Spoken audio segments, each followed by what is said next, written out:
ខ្ញុំហើយនឹងបានលេងការជាមួយគ្នាបានមួយឆ្នាំជាងមើលបាំងស្រីមើលបាំងសា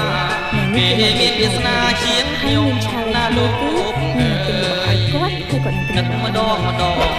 ចង់ស្លាប់ហើយហើយចាប់ជាតិថ្មីល្អជាមួយណាគេយកចិត្តណាគេជាដំបូងគេមកអត់ខ្ញុំទៅទិញធ្វើបែបនេះសិនទឹកតែលើក្រោយទៀតហើយសុដាអីខ្ញុំអាចទៅឃើញពេលដើរមើលអានេះវិញ shop គឺមានស្ពាយចិត្តតែពួកអីមានអានច្រើនណាស់ហើយមកដល់វិញ shop នេះគឺដែលខ្ញុំអត់ស្គាល់គេគឺ smoothie machine គាត់តែឃើញមានសុខភាពតែឥឡូវខ្ញុំតែមិនដឹង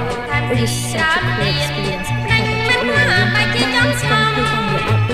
មួយដាក់ចូលក្នុងម៉ាស៊ីនកន្លឹកទៅគឺជាការស្រោចអូខេឥឡូវយើងបន្តពីសកម្មយើងទៀតរបស់ទី1ដែលខ្ញុំទិញឲ្យបងលេងគឺ favorite color ហើយនៅប្រទេសនេះគឺពណ៌ក្រហមខ្ញុំចេះតែបានហើយអ្នកមិនតែឡើយស្គាល់ទេទីកើតមកសម្បត្តិអូន